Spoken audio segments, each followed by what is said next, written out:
Hello, in this video I'll be working through Unit 2 homework problems 38 through 47. For number 38, we're going to use a trig substitution.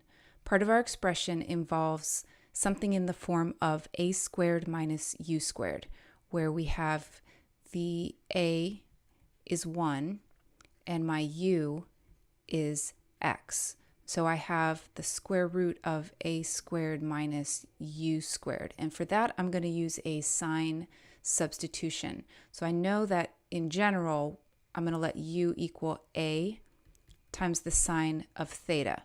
So for this particular problem, since u equals x and a equals 1, I'm going to let x equal sine of theta.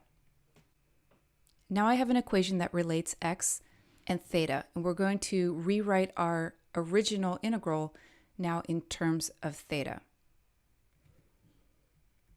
So I have the integral from 0 to 1, although 0 and 1 are x values, and I'm trying to rewrite this in terms of theta. So I'm going to leave the 0 and the 1, those bounds blank for now, or maybe I'll just use an alpha and a beta as a placeholder, and we'll deal with those later. So the first thing I have in my integrand here is x cubed. Well, I know that x equals sine theta. So that means that x cubed, if I cube both sides of this equation, gives me sine cubed theta. So my x cubed becomes sine cubed theta. Okay, then I have the square root of 1 minus x squared. Well, x squared, if x is sine theta, then x squared is sine squared theta. We just square both sides of that equation. So I have 1 minus x squared, which is 1 minus sine squared theta. And then I have dx. So I have to replace dx with something. And again, I'm looking at this equation that relates x and theta. If x equals sine theta, then dx equals cosine theta d theta. I just took the derivative of both sides. So the dx gets replaced with cosine theta d theta. And now we continue to simplify this. So I have sine cubed theta times the square root. 1 minus sine squared theta becomes cosine squared theta times cosine theta d theta. So now that's sine cubed theta times the square root of cosine squared theta is just cosine theta. And I'm going to multiply that by another cosine theta. So I have cosine squared theta d theta.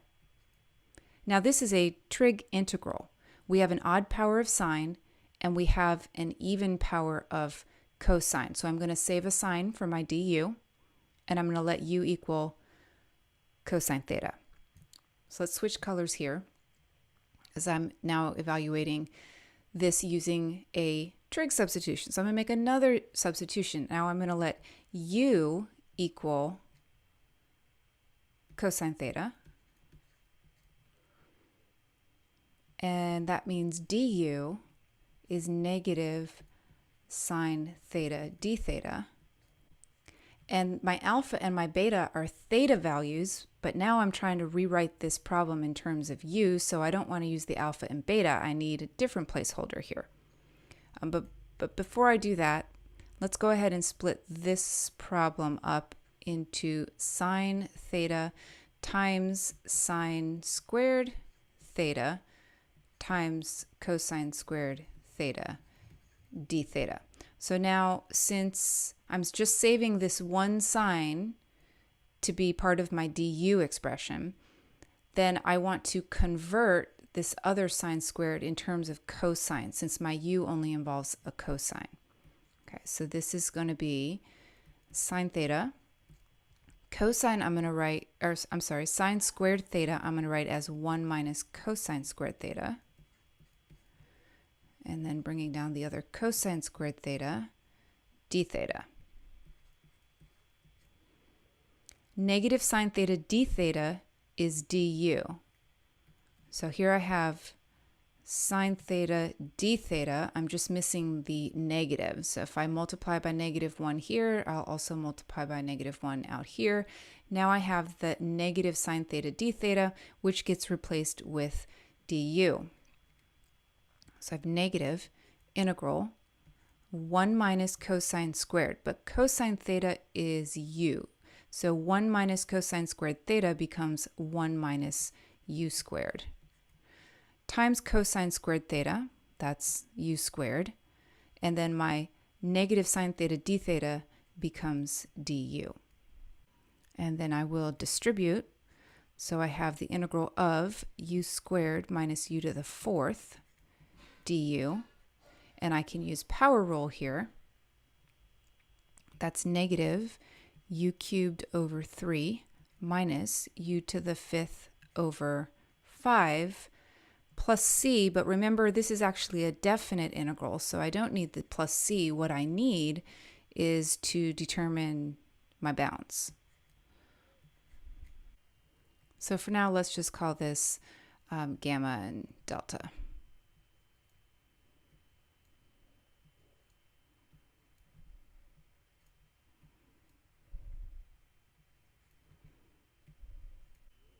So now I have a choice to make. I can take my original x value, convert it into a theta, and then take that theta value and convert it into a u so that I can substitute it here in this step. Or I can rewrite my answer that is currently in terms of u, I can rewrite that in terms of theta, and then I can take my answer that's written in terms of theta and put that back in terms of x, and then use the original bounds 0 to 1. It's probably going to be the same amount of work either way. I'm going to go with the second option. So u is equal to cosine theta, and that makes my answer cosine cubed theta over 3 minus cosine to the fifth theta over 5. And now these are theta values, so we're integrating that from alpha to beta. Now we want to take our theta and rewrite this problem back in terms of x. So I need to know what cosine theta is in terms of x. I know that x equals sine theta. Well, what does that tell me about cosine theta? So for that, I'm going to draw myself a right triangle just to use as a visual reference. Put my angle theta here. And if x equals sine theta, that tells me that the sine of theta equals x over 1, and sine is opposite over hypotenuse. So opposite over hypotenuse is equal to x over 1. Okay, so opposite is x, hypotenuse is 1. And then if we solve for the third side using Pythagorean theorem, we get square root of 1 minus x squared. So now looking at this, I know what the cosine theta is. It's adjacent over hypotenuse. So cosine theta is the square root of 1 minus x squared. I'm going to go back to my problem. Cosine theta is the square root of 1 minus x squared. I need to cube that. So I have square root of 1 minus x squared cubed over 3 minus, and then square root of 1 minus x squared to the fifth over 5. And now that these are written in terms of x, I can use my original bounds of 0 to 1. So we have negative. I'm going to substitute the 1 in first. The square root of 1 minus 1 is 0. So 0 minus 0 minus, and now I'm going to substitute in 0. When I substitute in 0 for x, I get the square root of 1 cubed over 3, which is 1/3, minus, and then I get the square root of 1 to the fifth over 5, which is 1/5. So this is negative, and then negative 1/3 plus 1/5. If we get a common denominator there, that's negative 5 plus 3 over 15, or negative 2/15, so just 2/15. Number 39, part of our expression is in the form of u squared minus a squared. So we're going to do a trig substitution for this one. It's in the form u squared minus a squared. So identify what is u, what is a. My u in this case is t, and my a is 1. So my substitution, when I have the form u squared minus a squared, is a secant substitution. We're going to let u equal a times secant theta. So u is equal to t, a is equal to 1, so t equals secant theta. That is my main equation here that I'm using to rewrite this problem from t from a problem in terms of t to a problem in terms of theta. So looking at my original integral, I need to replace t cubed with something. I need to replace the square root of t squared minus 1 with something, and I need to replace dt with something. So to get the t cubed, I'm just going to cube both sides of the above equation. So I get t cubed on the left, I get secant cubed theta on the right.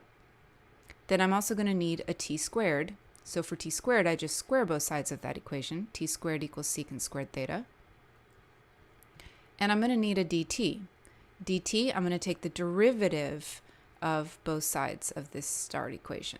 So dt equals, the derivative of secant theta is secant theta tangent theta d theta.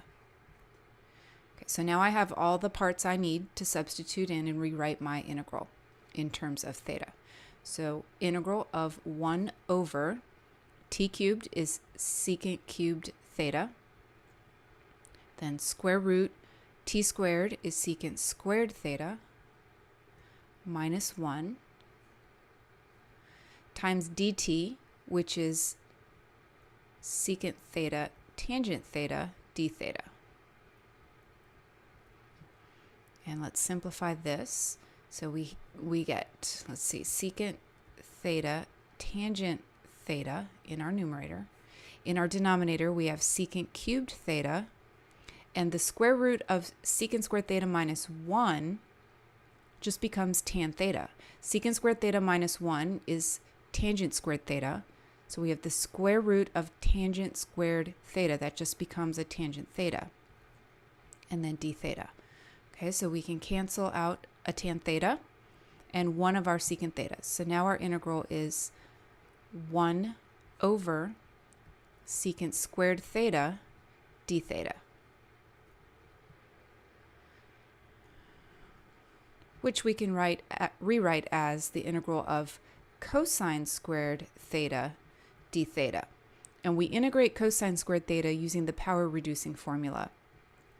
So now we rewrite cosine squared theta as 1 plus cosine 2 theta over 2. 1 plus cosine 2 theta all over 2. So the all over 2 I'm going to bring out as a 1/2 in front.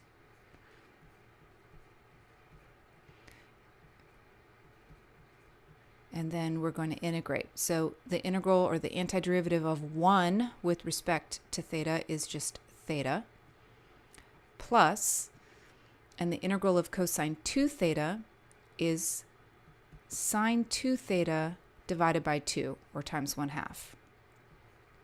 And then we have our plus c. So 1/2 theta plus 1/4 sine 2 theta plus c. Now we need to rewrite this answer in terms of x. So I'm going to draw a right triangle just to use as a reference here. There's my angle theta. And I know, I'm looking at my start equation again, that secant theta equals t over 1. And secant is hypotenuse over adjacent. So I have hypotenuse over adjacent equals t over 1. So I'll put t at the hypotenuse, 1 as the adjacent side, and then using Pythagorean theorem, the other side is the square root of t squared minus 1.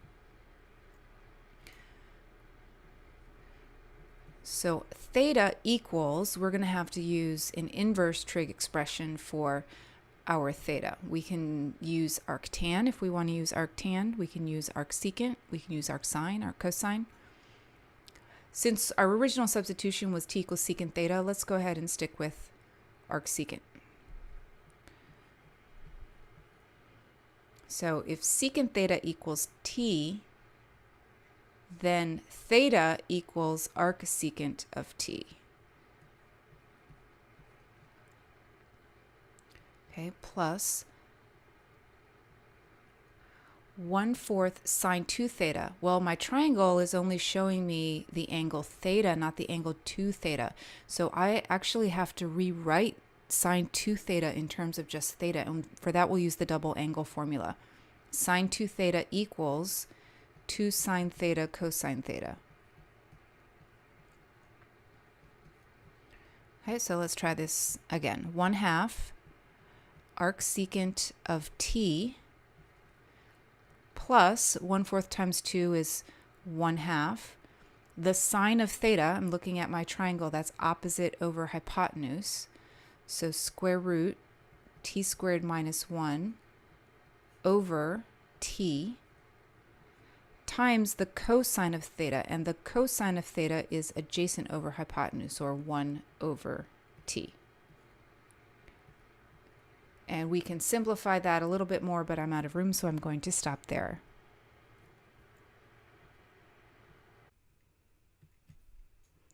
Number 40, we want to integrate 1 over x squared plus 16. So part of our integrand involves an expression in the form of u squared plus a squared. When we have u squared plus a squared, we're going to make a tangent substitution. So I'm going to let u equal a tan theta. And in this case, u squared is x squared, so I know that u equals x.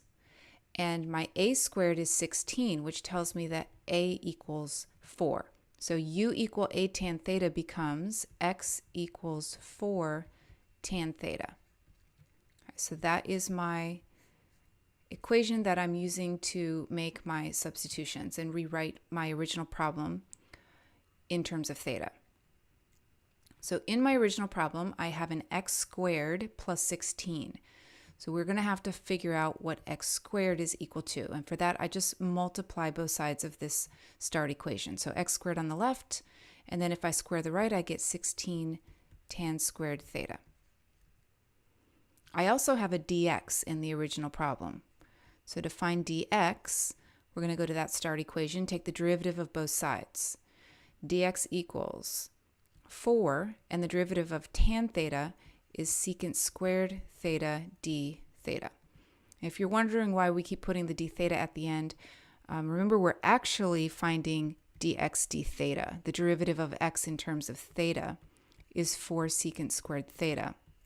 And from here we multiply both sides by d theta.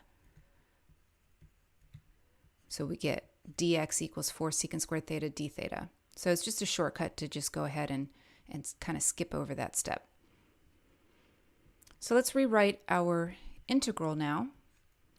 I have 1 over x squared plus 16. So the x squared gets replaced with 16 tan squared theta. So I have 16 tan squared theta plus 16. And the dx gets replaced with 4 secant squared theta d theta.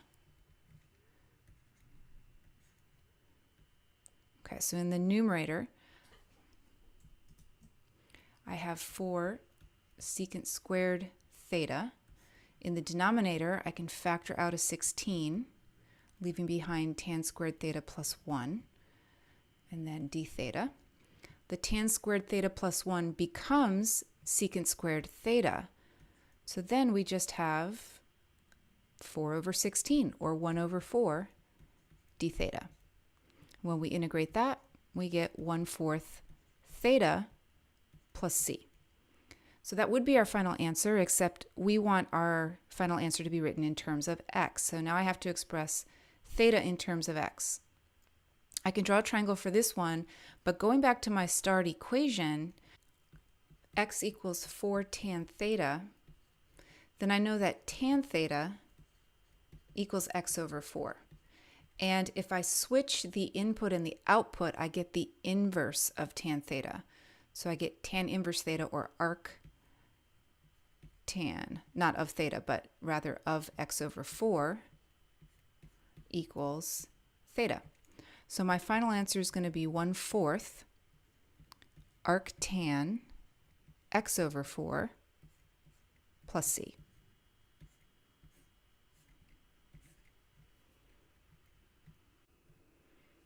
Number 41, integrate x over x squared minus 7 dx. Now we do have part of our integrand in the form of u squared minus a squared. So we could do a trig substitution here, but it would be a lot of work when there's a much simpler way. So don't always get into the habit of thinking we're always going to do, a certain set of problems a certain way. If there's a better way, choose the better way. So in this case, we can do a simple u substitution. If we let u equal x squared minus 7, then du equals 2x dx. And we can rewrite our problem now in terms of u.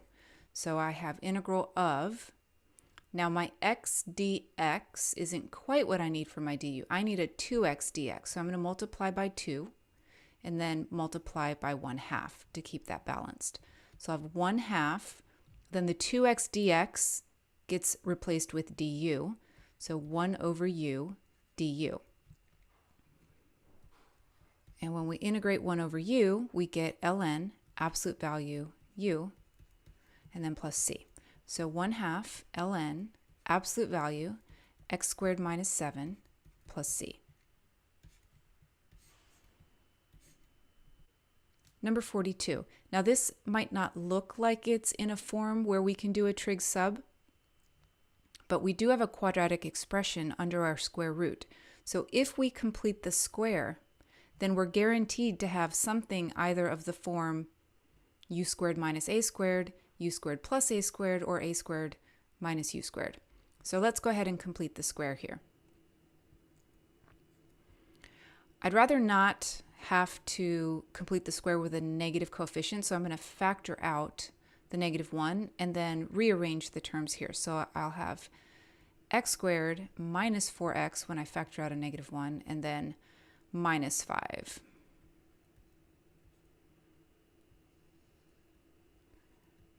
dx. And then to complete the square, I'm going to take half of that linear term, so I have x minus 2 squared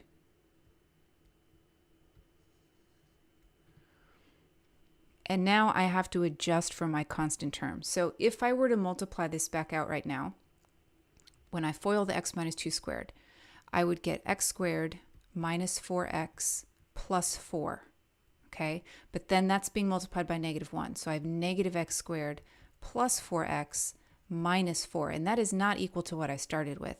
I started with negative x squared plus 4x plus 5. So to bring this back to a plus 5, I'm going to need to add 9. And then let's write this as the square root of, I'm just going to rearrange the terms again, so it'll be 9 minus the quantity x minus 2 squared dx. Now we do have something in the form of a squared minus u squared. So my a is 3, and my u is x minus 2. I'm going to use a sign substitution. I'm using u equals a sine theta. So u equals a sine theta. Now this is my starred equation that I'm using to make my substitutions. Okay, so let's rewrite this integral. We're going to need an expression for x minus 2 squared. We're also going to need an expression for the dx. So the x minus 2, that quantity squared, I can get from my starred equation if I just square both sides. So x minus 2 squared equals 9 sine squared theta. I just go to that starred equation, square both sides, and I get that. Now for the dx, I'm going to go back to my starred equation and take the derivative of both sides. So on the left, I just have dx, since the derivative of -2 is 0. And on the right, the derivative of sine theta is cosine theta, so I have 3 cosine theta d theta. All right, now we have what we need to make our substitutions. So our integral becomes integral of the square root of 9 minus, and now I'm replacing the x minus 2 squared with 9 sine squared theta. And the dx gets replaced with 3 cosine theta d theta. And then we can factor out that 9.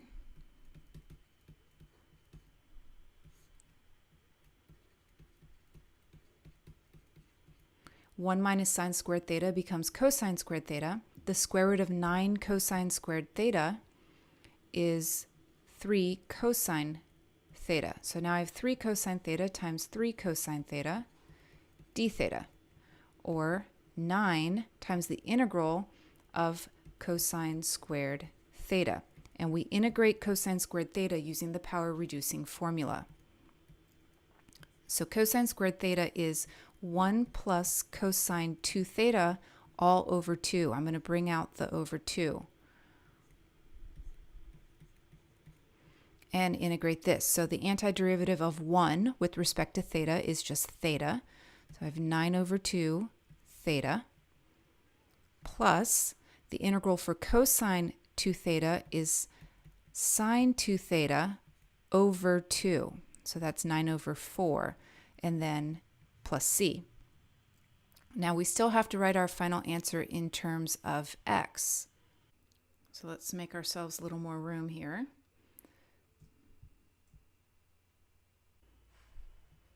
This is 9 over 2 theta plus 9 over 4. And the sine 2 theta we're going to rewrite using the double angle formula. That becomes 2 sine theta cosine theta. So for our right triangle, we know x minus 2 over 3 equals sine theta, and sine is opposite over hypotenuse. So the opposite side is the x minus 2 and the hypotenuse is the 3. And then this third side is going to be the square root of hypotenuse squared minus the other leg squared.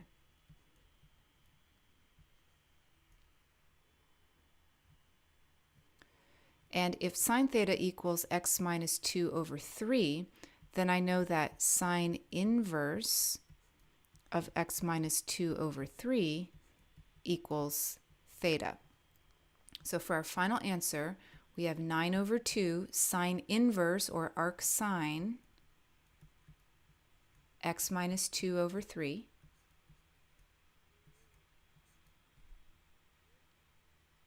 plus, so 9/4 times 2 is 9 over 2. Now the sine of theta, if I go back to my triangle, is opposite over hypotenuse times the cosine theta, which is adjacent over hypotenuse,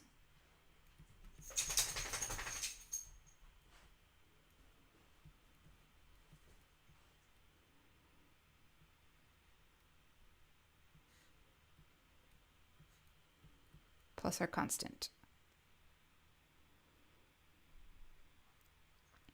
We can do a little more simplifying there to get 9 over 2 arc sine x minus 2 over 3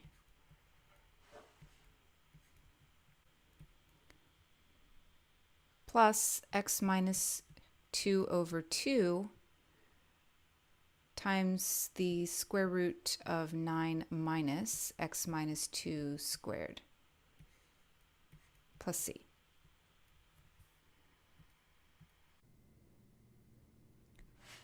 Number 43, we have something in the form of a squared minus u squared. So that is going to be a sine substitution. U equals a sine theta. A equals 1. And this time our u equals x squared. So we have x squared equals 1 times sine theta. That is our substitution equation. Now if we look at our original problem, we're going to need to substitute something in for the x in front of the radical. And then we're going to need something for the x to the fourth. So the x to the fourth is easy. We square both sides of our start equation. We get x to the fourth on the left. We get sine squared theta on the right. And we're also going to need a dx. So dx, I'm just going to take my start equation, take the derivative of both sides. So on the left, I get 2x dx equals, derivative of sine theta is cosine theta d theta. And then x if I take the square root on both sides of my start equation, I get x equals square root sine theta. Now rewriting our integral, we have x, which is square root sine theta, times the square root of 1 minus x to the fourth, so 1 minus sine squared theta, times dx, and dx, we probably should have done a little more work there. If I divide both sides by 2x, I get dx equals cosine theta d theta over 2x, but we can't leave the x in that expression, so I have dx equals cosine theta d theta over 2, and x is equal to the square root of sine theta. So that's my dx. So dx becomes cosine theta d theta over 2 times the square root of sine theta. Okay, so square root sine theta over square root sine theta, that cancels out. The square root of 1 minus sine squared theta becomes cosine theta, since 1 minus sine squared theta is cosine squared theta, and we're taking the square root of the cosine squared theta. So we get cosine theta from there, and we have the other cosine theta in front of our d theta, and we still have a 2 in the denominator, which I will bring out. So now we're integrating cosine squared theta again. To integrate cosine squared theta, we use the power reducing formula. So cosine squared theta is 1 plus cosine 2 theta all over 2. The over 2 I'm going to pull out, bring it in front, multiply it by the 1/2 that's already there, and I get 1/4. And now we integrate. 1/4 times the antiderivative of 1 with respect to theta is just theta. And then the antiderivative of cosine 2 theta is sine 2 theta over 2. So 1/4 theta plus, now the sine 2 theta, we're going to use the double angle formula there, is 2 sine theta cosine theta. So the 2 and the 1/2 will cancel out, and I'll just have sine theta cosine theta plus c. So now we want to rewrite our final answer in terms of x. So my right triangle, if we go back to our start equation, sine theta equals x squared, so over 1. So x squared over 1 equals sine, which is opposite over hypotenuse. So in my picture here, the opposite side I'm going to label x squared. The hypotenuse I'm going to label 1. And then the adjacent leg is going to be square root of 1 minus x squared. Now for theta, if I have sine theta equals x squared, then I know that sine inverse of x squared equals theta. So in my final answer, I'll have 1/4 sine inverse, or if you prefer arc sine, of x squared, plus, and then we'll multiply the sine of theta times the cosine of theta. So the sine of theta is x squared over 1,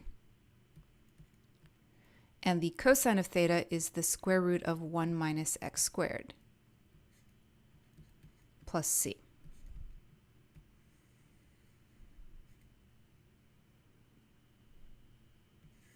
I feel like I forgot to distribute this 1/4 here. So let's fix that. Because when I made 1/2 sine 2 theta into sine theta cosine theta, that should also have been multiplied by the 1/4. And that would just change this right here. We need a 1/4 right here.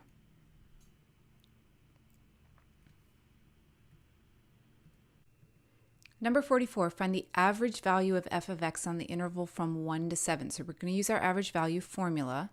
The average value will be 1 over b minus a, so 1 over 7 minus 1, or 1 over 6, times the integral from a to b, f of x dx.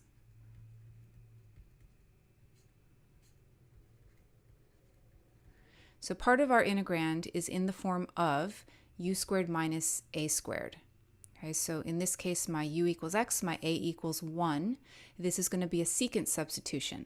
I'm going to let u equal a secant theta. So my u is just x, my a is 1, so if x equals secant theta. That's my substitution equation, my equation that relates x and theta. So in my expression, I have an x squared minus 1. To get the x squared, I just square both sides of my start equation. So x squared equals secant squared theta. And then I also need to replace the dx. So I'm going to take the derivative of both sides of my start equation. So on the left, dx. On the right, the derivative of secant theta is secant theta tangent theta d theta. Okay, and that should be all of the pieces that I need here. We do have to also deal with the bounds. The 1 and the 7 are x values. So if we wanted to, we can convert them right now. But I'm looking at my start equation. If I set 1 equal to secant theta, 7 equal to secant theta, I'd rather not have to deal with trying to figure out which quadrant I'm in and what these are going to equal. So I'm just going to wait until the very end when I've rewritten my answer in terms of x, and then I'll substitute in the 1 and the 7.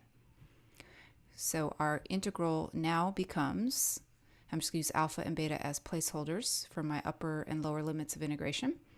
The square root of x squared minus 1 becomes the square root of secant squared theta minus 1 over x, and x is just secant theta, times dx, and dx is secant theta tangent theta d theta.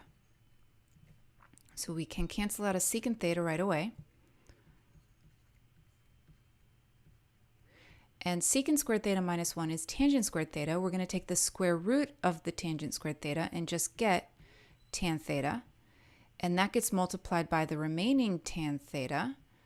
So our integral simplifies to just integral of tan squared theta d theta. To integrate tan squared, we're going to rewrite it as secant squared theta minus 1.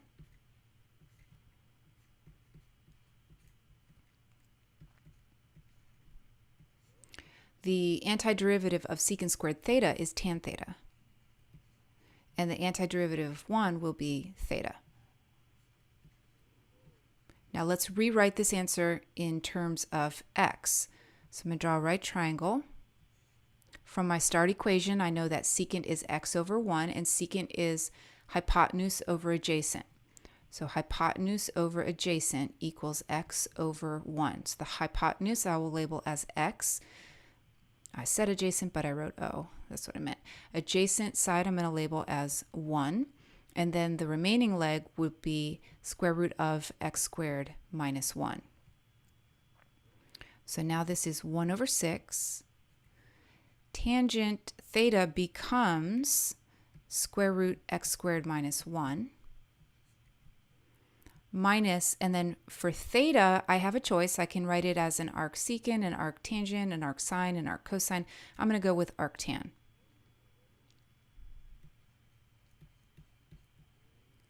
So it's arctan of opposite over adjacent. And I just did that because I wanted something over adjacent since the adjacent side was 1.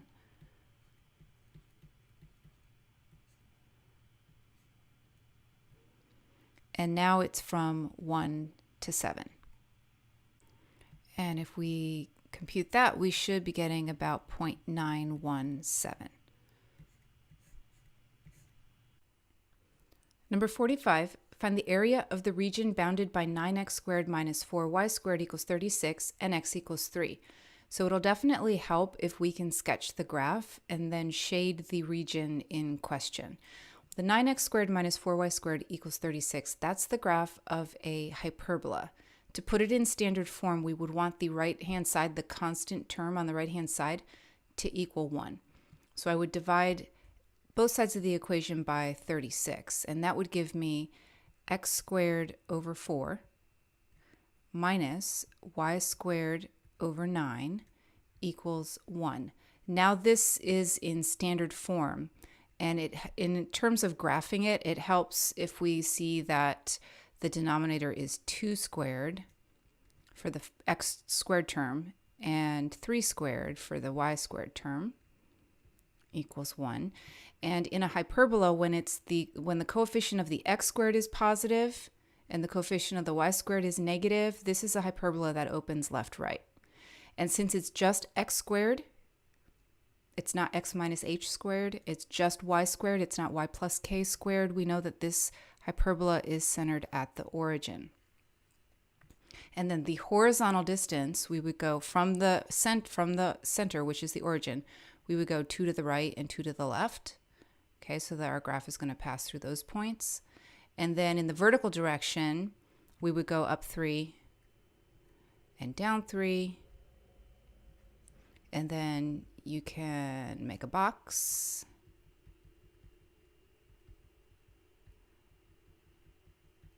And then draw the diagonals of your box. And those become the asymptotes for your hyperbola. Okay, so my graph looks something like this.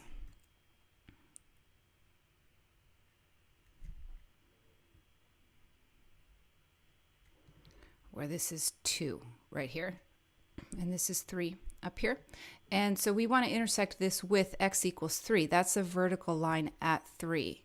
So here's our x equals 3.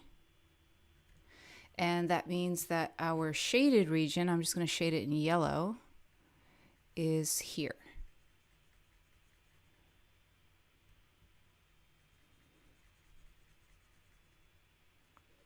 So we want to find the area of that region. Now, since our curve, notice this is our curve here, intersects that vertical line in 2 places, this is going to be much easier to set up as a dy problem. So I want that rectangle, that reference rectangle, to be horizontal, which is going to make this a dy problem. When we have a dy problem, we want to solve our equations for x. Okay, so I have, well, this one I already know is x equals 3. And then this one, we're going to solve it for x. So let's go back to the way the equation was originally presented to us. To solve for x, I'm going to add the 4y squared to the other side and then divide both sides by 9. So I'd have 4y squared plus 36 divided by 9, and then take the square root of both sides. Now, normally the square root of x squared would give us a piecewise function, but on the graph, we can see that we're only using the right half of the graph, and that's the part where x is positive. So I don't have to worry about x being negative. I'm just going to use the part of the equation where x is positive. So x equals the square root of, and I'm going to factor 4 out of the numerator. And now the square root of 4 over 9 is 2 over 3. So I get x equals 2 over 3 times the square root of y squared plus 9. Now to find the area for this problem set up using dy, we need to integrate from the y-coordinate here to the y-coordinate here. And to get these y-coordinates, we know that the x-coordinate is 3. So we're going to let x equal 3 and then solve for y. So I can multiply both sides by 3 over 2. That would give me 9 over 2 equals the square root of y squared plus 9. And then I'm going to square both sides and subtract 9. So I would have 81 over 4 minus 9, and then take the square root of that. So that would be the square root of 81 minus 36 over 4, which is square root of 45 over square root of 4, which is 2. And then 45 is 9 times 5, so that's 3 root 5 over 2. And I should have had a plus or minus in front there. Okay, so our lower bound, our y-coordinate down here, that's negative 3 root 5 over 2. And then this point up here is 3 comma positive 3 root 5 over 2.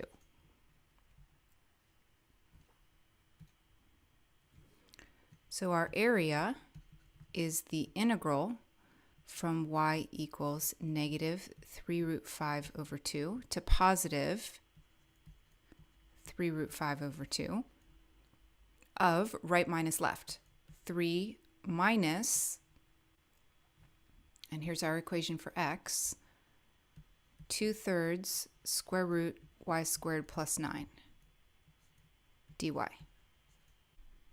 If we were integrating this by hand, we could use a trig substitution, but this is a calculator problem. So using the integral function on the calculator, the value of this is approximately 4.288.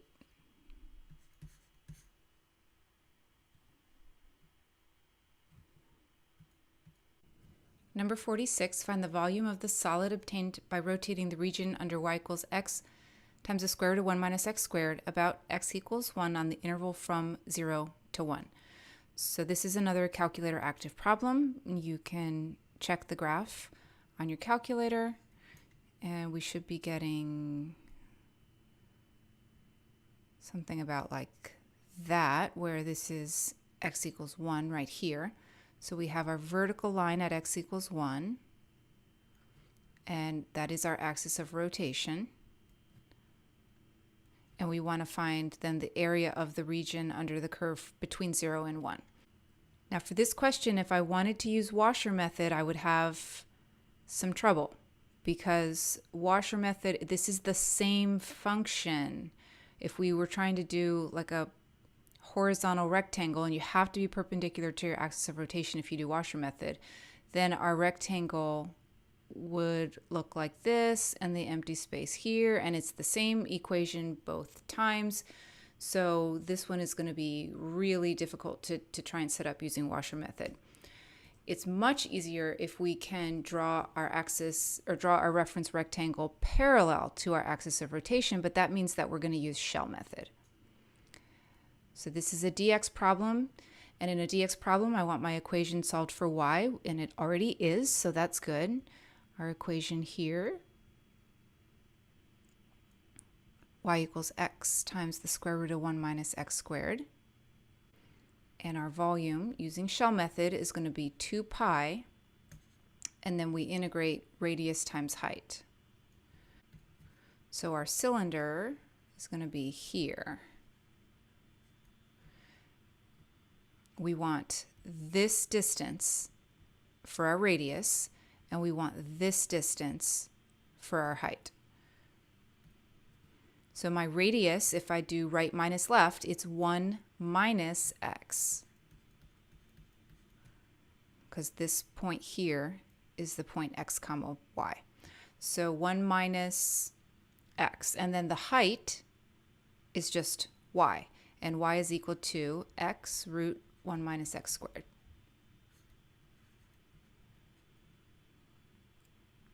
We are integrating that from 0 to 1. This is a dx problem, so those are x values, and that should give us about 0.861. 47. A torus is generated by rotating the circle x squared plus y minus r squared equals little r squared about the x-axis. So a torus, if you visualize it, it kind of looks like a donut. Find the volume enclosed by the torus. So let's start by graphing this. Now, big R and little r right now are just given in general. So I can't give you the specific graph, but we'll just kind of do this in general. I do know, since it's just x squared, it's not x minus h squared, that the x coordinate of the center of my circle is 0. The y coordinate is big R. So that really could be anywhere on the x-axis. I'm just going to put it here. And then the distance from the origin up to that point is big R. Now the radius of the circle is little r. So again, I don't know the exact value of little r. We're not doing this for one specific torus. We're trying to keep it general. So I'm just going to, just make up a radius just for the sake of drawing the picture. But it still could be any value there. So now that distance right there is little r. This distance all the way down to the axis is my big R. Now we're going to rotate this circle around the x-axis. So hopefully you can visualize that there's this empty space between the bottom of the circle and the x-axis. So when we rotate the circle around the x-axis, it's going to create the shape of a donut, or the mathematical term for the shape is a torus. The next thing I'm going to do is solve my equation for y. Okay, so I'm going to subtract x squared on both sides. Then I'll have y minus big R squared equals little r squared minus x squared. We can take the square root on both sides. So this is going to create a piecewise function. I've got a plus or minus square root of r squared minus x squared. If I add big R to both sides, I get r plus or minus the square root of little r squared minus x squared. So the positive root is going to give me the top half of the circle. The negative root is going to give me the bottom half of the circle. So let's maybe do different colors here. The top half of my circle, that's going to be the y minus r equals positive root r squared minus x squared. Or if I solve it for y, I'll have y equals r plus square root r squared minus x squared. Then the bottom half of the circle, that's where the y minus r is negative square root r squared minus x squared. Or solving it for y, we'd have y equals big R minus square root r squared minus x squared. Now I want to rotate my circle around the x-axis, so this is going to be washer method. If I use a vertical rectangle for my reference, I'm perpendicular to my axis of rotation. This is a dx problem since it's a vertical slice, and I need to use washer method because I have to subtract out the volume of the empty space here. So since we're doing washer, overall my setup is volume equals pi. Then we integrate the outer radius, so that's top minus bottom. So r plus square root r squared minus x squared. That's top. Minus bottom, which is just 0. We need to square that.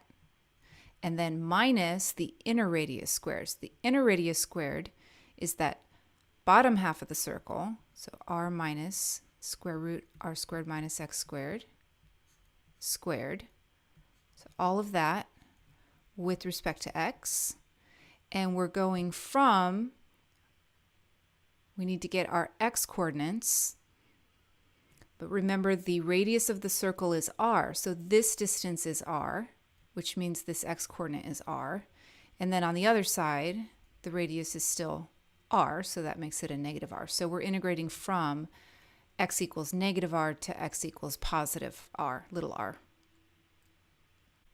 Now let's simplify this.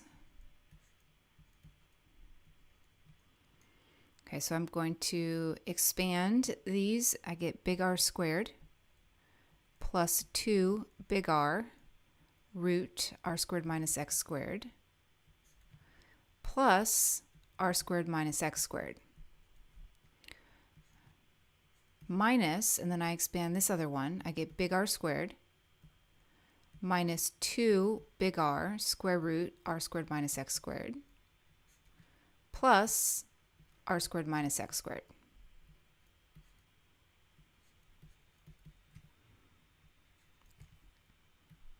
So we have some like terms that are canceled. I have a big R squared here minus a big R squared here. I have a negative x squared here minus a negative x squared here. I have a little r squared here minus a little r squared here. For the remaining terms here, that negative gets distributed. The double negative makes it positive. So now this is pi times the integral from negative r to r of 4 big R root r squared minus x squared dx. And now this is in a form where we could do trig substitution.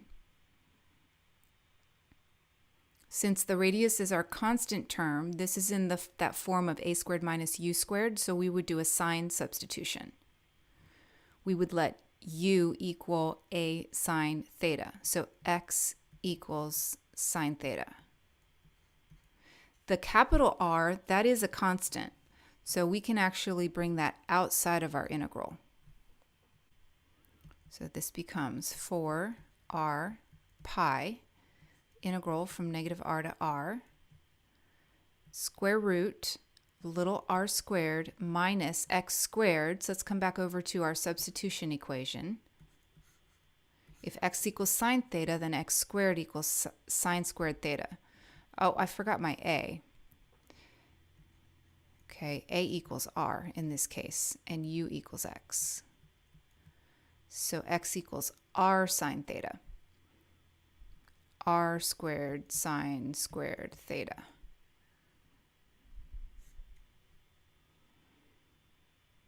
So that's my square root of r squared minus x squared, and then we need to substitute something in for the dx. So to find my dx, I take the derivative of both sides of my start equation here. So dx equals, remember r is a constant, so r cosine theta, d theta. So that replaces the dx.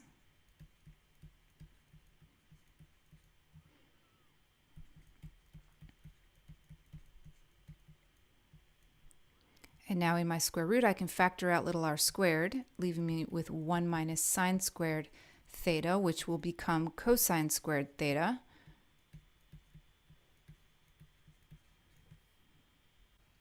And I'm running out of chalkboard, but this is 4r pi integral from negative r to r.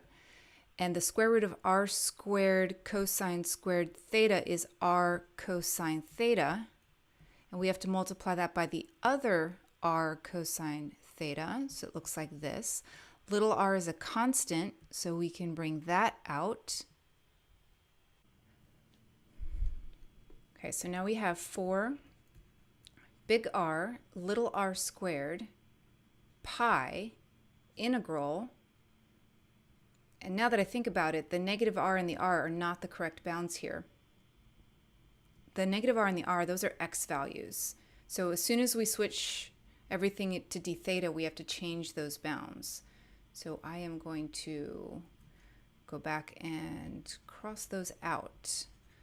We can leave them blank and come back to them later, or we can try and convert them.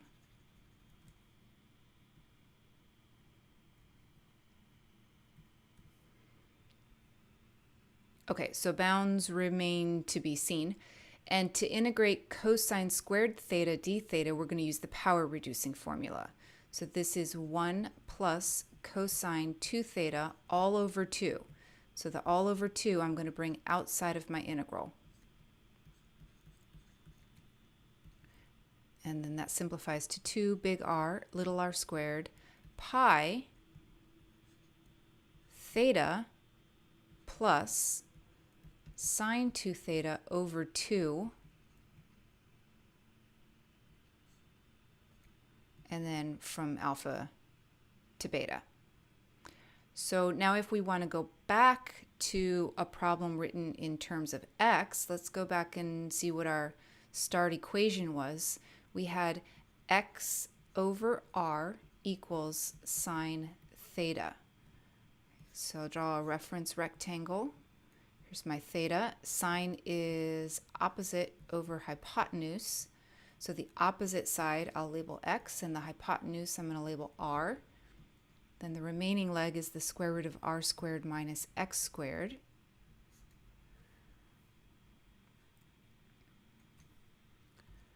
So now we have 2r, r squared, pi, And then theta, that's going to be, well, I have a choice. I can do, well, let's just do arc sine for no particular reason.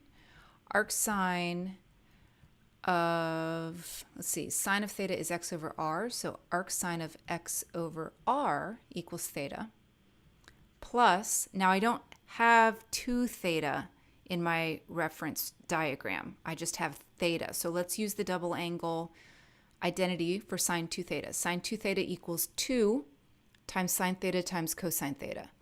So it's 1/2 times 2 times sine theta, which is x over r, times cosine theta, which is square root r squared minus x squared over r. And now that this is back in terms of x, we're integrating from negative r to r. Okay, we can simplify the 1/2 times the 2. So I have 2 big R, little r squared, pi. And now we're going to put in little r. So I'd have arc sine of r over r. That's the arc sine of 1. The arc sine of 1 is pi over 2. Plus r over r times the square root of r squared minus r squared over r. Well, that's just 0. Okay, so that's just pi over 2 right there.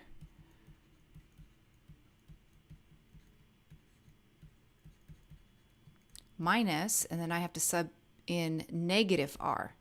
So I'd have arc sine negative r over r. The arc sine of negative 1 is negative pi over 2.